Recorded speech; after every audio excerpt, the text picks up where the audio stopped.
తమ బొట్టును పెట్టి అడిగా తమ ముదు తగ్గట్టి గుడను పెట్టి ఆరాణిని పాదాలకు పెట్టి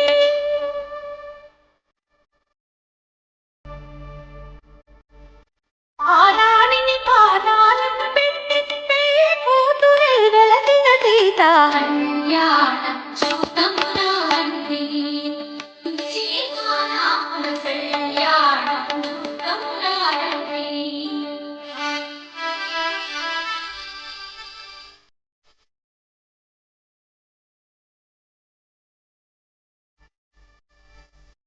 అంపగిరి నేను పురులను దూకి సొంపు కస్తూరి